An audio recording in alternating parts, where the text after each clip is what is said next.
Interface Video presents Fairfield Today. Brought to you by Fairfield Federal Savings and Loan, Fairfield Medical Center, Fairhope Hospice and Palliative Care, the Fairfield County Board of Developmental Disabilities, and the Frankie Smith Funeral Home.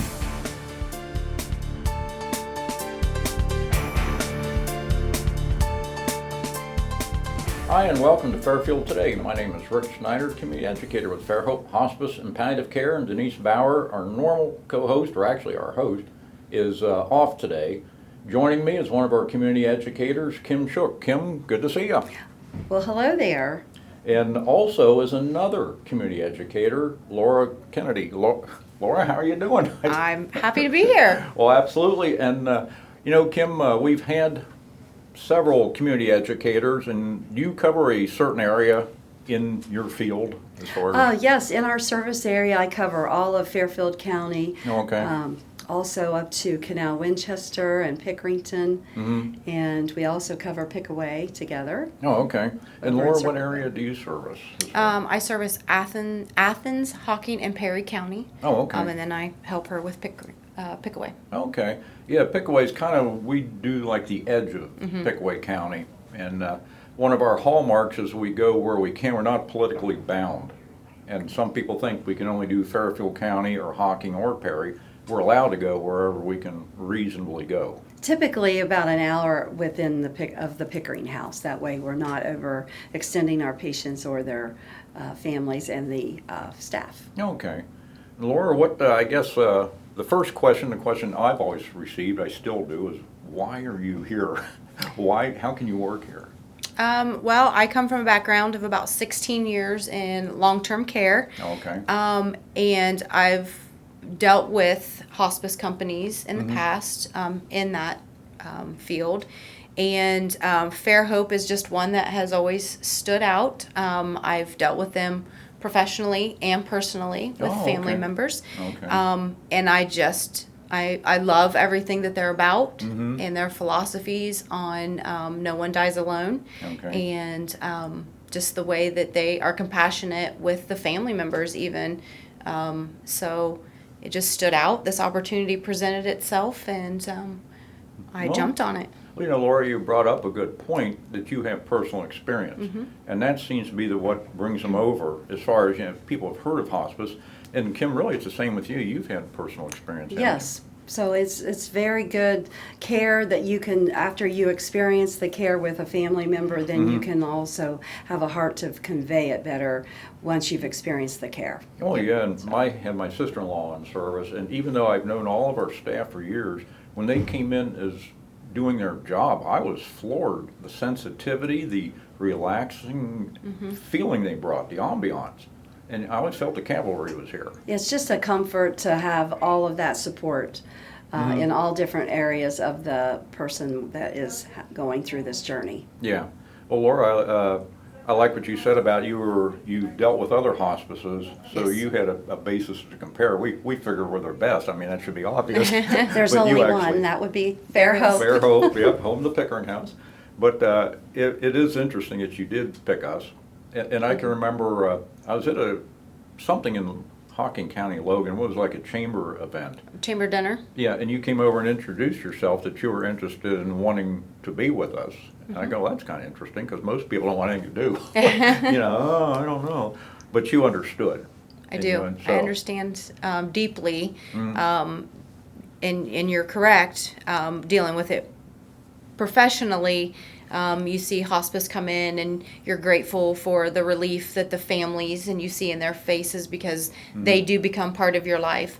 Yeah. But then when you deal with it on a personal level, and you're now put into that position, and your hospice nurse comes in, or the aide, or the social worker, or the chaplain, you just feel that sense of, okay, it's going to be okay.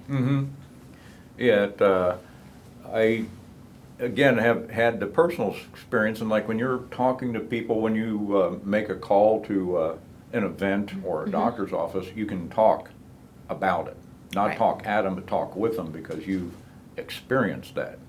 And I've noticed that some of the other hospice outreach people don't have the experience and they don't understand it. And that really makes all the difference with Fairhope. And, you know, being at the Pickering House, does that help you as well? Yes, because it's just a nice, non-clinical environment, very home-like, and just comforting to have your loved one here at the Pickering House. Mm-hmm. With that extra care to get their symptoms under control and Oh, sure. become normal, or the new normal, through their Mhm. diagnosis, yes. Yeah, and Laura, do you find like when you're here, you can actually see family members and it kind of helps you convey and empathize with people? So when Yes. you're talking to other people. Right. I've also experienced a family member being in the Pickering House. So I know that feeling, and I know just coming as an employee, you feel calm, you feel you feel the love. Yeah. But then also having a family member lay in one of those beds, it was easy to kind of forget that your family member was inevitably going to pass. Yeah.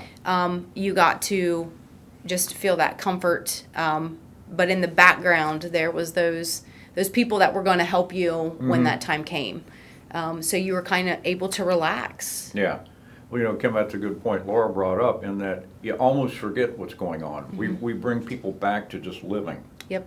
just having family relations. Yeah, enjoying family and just a home-like environment, and the atmosphere is just so beautiful. Yeah. Well, I have a chronic illness, Crohn's, and, you know, I'll bring that up just for the simple fact that to a point I can relate to people. But going through all the treatments and all the hospital stays and all the things, I always felt like a patient, and I always felt like I was in a medical place, Right. which that's the way it is. They can't change that, but we can change where you're at. And when you talk to people, you kind of bring that up, don't you? Talking to doctors, everybody else.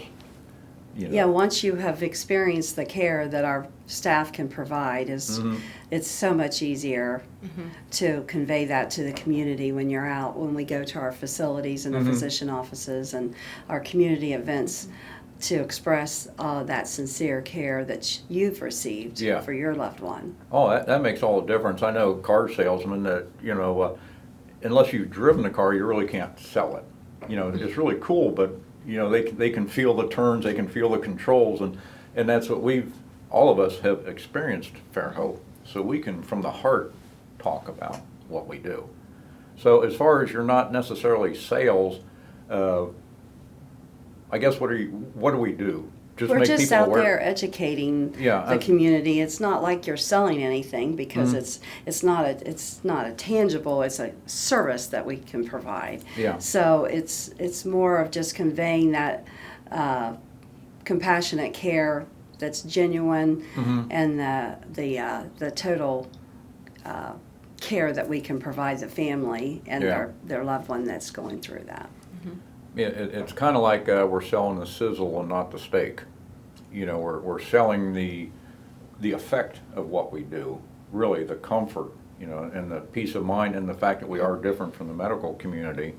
And I know when I would call on doctors, I did what you folks did for quite a while, and when I would call on a doctor's office, they were still thinking doctor, which is their job, to fix it. And I would try to convince them that we are different.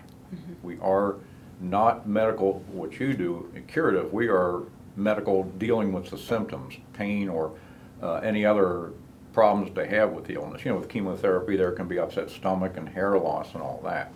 So, you know, we deal with the side effects and the pain. We don't deal with curing itself. So And just getting those symptoms under control and helping them be able to be more comfortable through that. Yeah. Well, I've dealt with a lot of, in fact, I wrote down a lot of the myths that I would hear. You know, one of them I hear from actually all sorts of people is that we kill people. You know, and when I address that, the first thing I ask them is, how do we make money if we kill people? You know, we get paid per day. So when I would make presentations, I would talk about people would actually live longer on our service, you know, as opposed to continuing with shots, IVs, different medications to try to cure things with their side effects. We stop all that and just bring comfort and peace and love to what's going on. And we have our alternative therapy, so a spa experience is just very comforting. It helps lessen the pain, helps the patient to relax and not be so grimacing, and Yeah. be able to be more comfortable with all that pain medication. Yeah, you know, we have one of our SGNAs, Patsy, and she's developed what she calls a spa bath. And I keep wanting to be a practice dummy. You know, if you have any new techniques, let me know. And that's one of the things we do, in that she had the freedom to develop this. And it's a combination of a massage and essential oils and lavender. And she says it's a combination of everything. And the music and aromatherapy, Yeah. it brings a calmness to the room. Oh, yeah. I remember we had Patsy on the radio one time, and she's talking, we're all going to sleep because she's saying... Her voice is amazing. I just put my hands on her arm and I talk to them, and we're, oh man, she just has a way of relaxing people. But it also has a spin-off, and one of the things we do is we're probably 80% family. You know, you were talking about how you were affected. Even the spa bath, they see their loved one being given so much attention, and the concern, the empathy, you know, it just conveys. Yes, the gentleness, care. Yeah. It's amazing.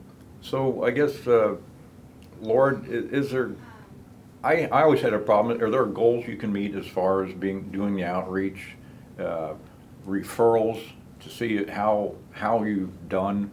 You know, that's always the hard part of what we do, to see what the results are of the outreach.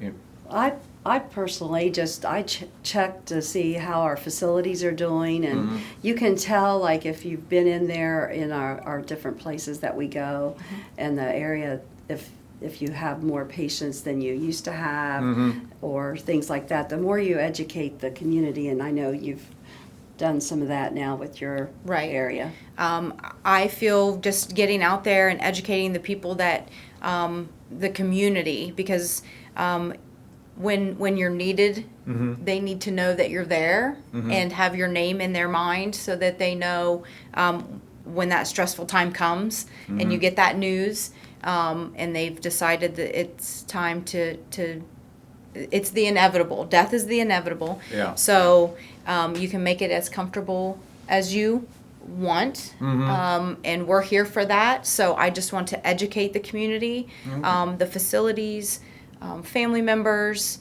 doctors, to help people make that decision. Yeah. To let us help you. Yeah, just repetitive over and over. And they'll remember us once they hear the stories of our care that we can provide, and the care that the services that we offer. Then when they get in that situation, they'll remember to call us. Right. Absolutely. Well, when we come back, we're going to kind of discuss a little bit as far as the different areas that you go to, as far as fundraising, different things that you're involved in. So stay right there. We'll be right back.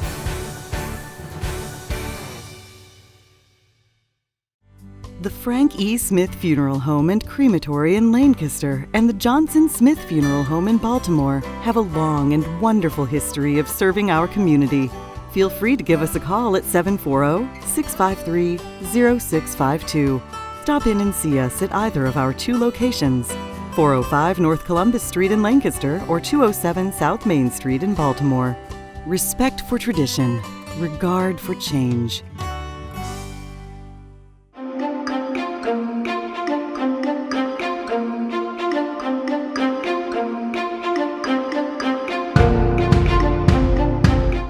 Welcome to the Dream Machine. Like to be part of Dream Machine, keep me busy, and it's also important that we do it together as a group, and we plow and plant, and we have lots of produce. We have tomatoes like one here, and gourds, cucumbers, squash, crawberries, beets, microgreens. We also have flower arrangement, and we also sell bags, those tote bags, out of animal food bags, and we sell them out in the market, farmers market. It's a special place that keeps people healthy by eating a couple fruits and vegetables.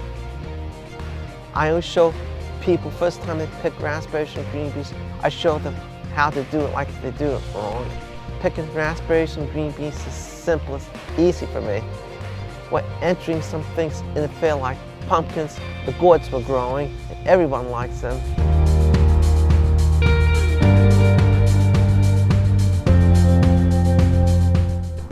Tasty.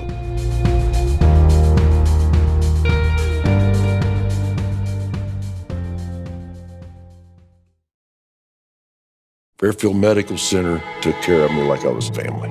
I was made to feel like I was the only person that they were going to see that day, even though I knew that wasn't the case. Everyone at Fairfield Medical Center was very attentive. They just put my mind at ease. I was there for 12 days, and I felt comfortable there. We were people to them, not a number. They took the time to get to know us, our personalities. Well, they saved my life. You know, how do you beat that? I don't know how I could have gotten through it without them. Experience Fairfield Medical Center.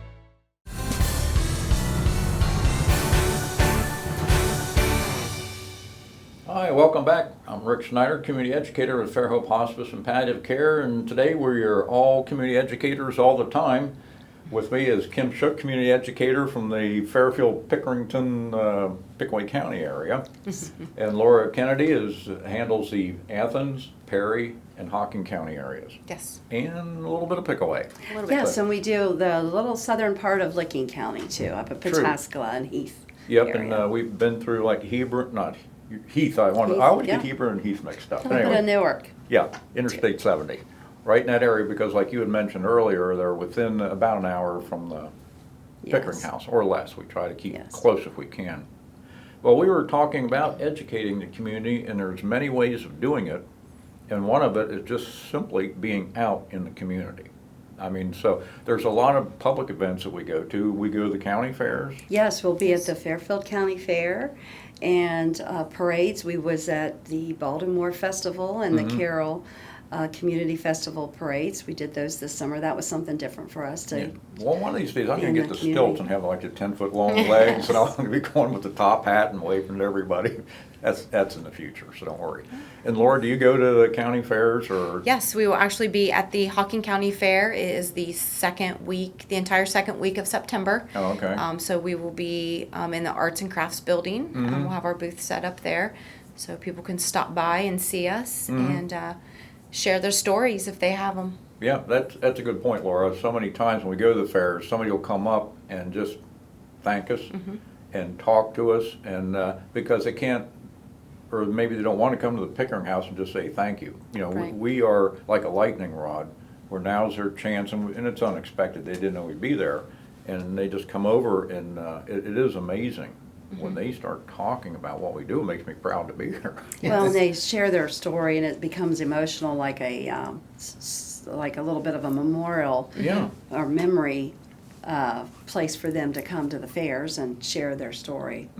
We did the Perry County Fair in July, and that was the first event that I had done with Fairhope. Yeah. And I heard so many stories of people would walk up to the booth, and so many times we would all be crying, and people would be looking at us like, what's going on over there? But it's good to hear how comforting we were to people during such a horrible time in their life. Yeah, and a lot of those tears were good tears. Yes. You know, they were reliving, and we're not afraid to bring up the person who had passed. I had a friend of mine who lost her daughter from a car accident when she was in high school. It was like 20 years ago. And I saw her at the art walk and said, you know, I always think about Heather. And she goes, thank you. Thank you. You know, nobody mentioned her name like she had forgotten about her own daughter, and they didn't want to upset her. And we know, and like when you're at the fairs, you talk about the person by name and bring them back because they had such an effect on people. And it's like we're celebrating their life all over again at that time. So that's real nice. I would have to say that's one of the fun things of doing community education. Yeah, I got to go to the fair again tonight. You know, here we go again. Another Polish sausage sandwich. You know. Somebody's got to do it. Yeah, but it's not like that when we get out there with the people in the community. It's just a joy to be able to work for an agency like ours. Well, you had mentioned the Baltimore Festival Parade. And there were several instances where people started applauding as we went by because they knew what we did. Yes. And they were appreciative, and that was just one of the ways to do it. And I always wish our nurses could be more in the parades, but they do a lot of work when it's time to go home.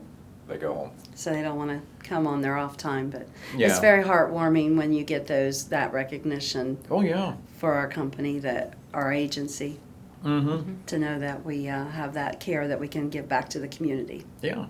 Well, besides the fairs, are there any other ways, more general, not, we'll say, a education call, but any other ways we do outreach?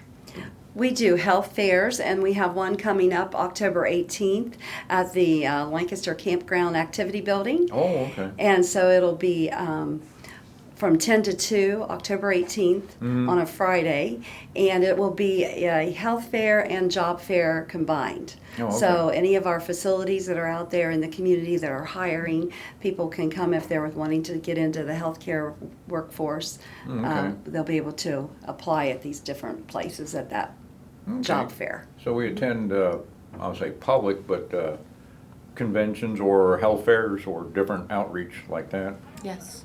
Weren't you at something recently? It seemed like. I attend all of in my area. The senior centers usually will put on like a health fair. Oh, okay. There was just recently in Perry County, the coal miners health fair. We sat up there and heard lots of stories. Oh.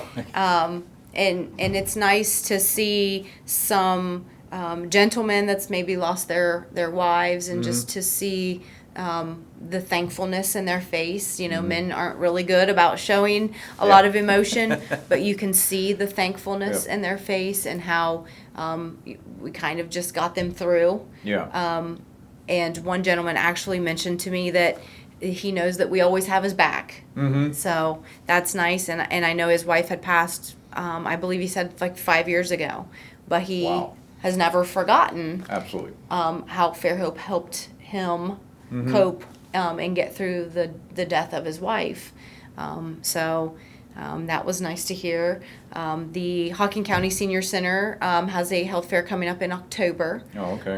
And we will be there. So When you mention the men, we tend to avoid, I don't want to generalize, but I'll generalize. We tend to avoid certain things, or we're not good at verbalizing. And what Fairhope does is gently, but we honestly confront what's going on. We let them know there will be possibly a time limit, and watch for these things to happen. And it is so reassuring for me. Okay, here's what's going to happen, then this and this and this, and I can see a progression. And for men, that is very important, and that's one of the things we do. And I think that's why he was bringing that up, that he didn't know where to go, what to do, what to say, and we brought him through that. And it's something he'll never forget. That was that comforting, one of the worst times of his life, but it was so comforting. And so, I mean, to always be in his mind. And to talk to you about it. And to be able to talk about it now. Well, you know, talking about men, we have several fundraisers initiated by people who have had family members on service. We have a poker run coming up in October in Canal Winchester, a group. The man had his mom on service, and his wife had her dad on service. So that to say thank you after a little period of time, they started a poker run, and the profits go to us. And I don't want to mention names, but Hillbilly Deluxe. It is a great band, and they play for free to help us, and they have a tip jar, and they donate the tip jar, because people who have experienced it somehow want to say thanks. And then we have River Valley Rod and Customs on Labor Day. You know, we've had members of their board and a few others, they've been through our service, and they want to say thanks. So what we do, and you know, since we do not charge, and I'm sure when you make some calls, you tell people we do it for free. No, it's covered by insurance, but no one ever sees a bill from us. Yeah, that's the only thing that's got to be a trick, but we do get Medicare per diem, whatever it is, so every day that somebody is on service, whether we do something or not, we do get reimbursed, and that helps us for salaries and things like that. You're right, we get the insurance policies and that, but we pay the deductible, so you don't have to worry about that. And so many people are thankful for what we do. They want to do something, and I know when we were building the Pickering house, it was, we'll say $2.5 million in round numbers. And once Virginia Pickering gave the initial down payment, if you want to call it that, $1 million, the money poured in, we paid it off within a year or two. You know, because anybody who's been there through our services we got to do something They're about so this. grateful. They want to give back. And our volunteer base helps us out in the community as well, and helps us at our events. And so they are folks that have went through with their families on our service, and they want to give back by volunteering. So. Oh, yeah. Yeah, and I guess we have volunteers in Hocking County as well. We do, Hocking and Perry. Oh, okay. So at the fair, we had volunteers that helped. I'll have volunteers at the Hocking County Fair that will help. And they know the industry very well, so they're a great asset. Oh, yeah. Well, and that's kind of a good point. Our volunteers, we have meetings in the Pickering House, so they come in and they get to see families who are experience a family member on service. They get to see the patients, and again, that helps. They can just understand better what we do, and many of them have been through it. Yeah, they want to give back to help repay our staff for what they gave to them and their families. Yeah. And then we have the veterans pinnings that good point. the volunteers, I've seen so many volunteers. You know, you put a call out and it's nothing to have 20 volunteers at a veterans pinning at a facility. So that was one of the first things that I had experienced. I had experienced the pinnings in the facility as an employee of the facility, but never as a Fairhope employee. Yeah. And when I did, there was 20 volunteers that showed up, and it was within a matter of a half-hour notice. So that to me was a great shout out to the volunteers, and many of them were veterans themselves. Yeah. And they came in support with their veterans hats on and their own pins, and so it was just. Yeah, it's like so much of what we do. You know, when you're talking about the volunteers talking to the family, we are much more family than we are, you know, the person who's ill. And we don't exclude them, but they know what's going on. They're comfortable, but the family is in a crisis. And to do these military pinnings and the camaraderie between the volunteers and the families, they become family. Yeah. You know, and it is interesting when you talk to the veterans, people in these 3 counties. One guy at one of the pinnings, he was guarding the Enola Gay that dropped the atomic bomb, and he had to guard this one building, and he knew no reason why he had to guard that bomber. Nobody knows nothing. You know, they didn't tell him anything. He guarded the bomber, and he guarded the bomb, and when they came back, they told him what happened. He goes, "What's an atomic bomb?" He had no idea. And so many people from this local area have been involved. One man was in a missile placement, if you want to call it. There's things around Washington, D.C. We don't know about that, but gun emplacements. And he was ordered to shoot down any airliners he saw. But the one that came in at the Pentagon was at tree level, but he had experienced things. So one of these pinnings allow people to tell their story, because the family either hasn't heard them before, or here we go again. Or they don't understand the depth. Right. So to sit and to talk to another veteran, it lets them know that we're together. Yeah. We understand each other. We're speaking the same language. There's that bonding that happens no matter Yes. what. But, you know, nurses bond, community educators, we all get Yeah. together. You know, did you see what they told me? Everybody gets together, we can just bond. So I'll tell you what, we have to wrap this up. Kim Shook, community educator, thank you for being on. Thank you. And Laura Kennedy, our newbie, thank you for being on. Welcome to Fairhope. Yeah, Thank welcome. you. And, I'm very proud to work for Fairhope. I can feel it. You know, it is one of those deals. To do this, you really have to understand what we do, and you understand. And so we're going to have to get going. I would like to remind everybody to celebrate life. Interface Video presents Fairfield Today. Brought to you by Fairfield Federal Savings and Loan, Fairfield Medical Center, Fairhope Hospice and Palliative Care, the Fairfield County Board of Developmental Disabilities, and the Frankie Smith Funeral Home.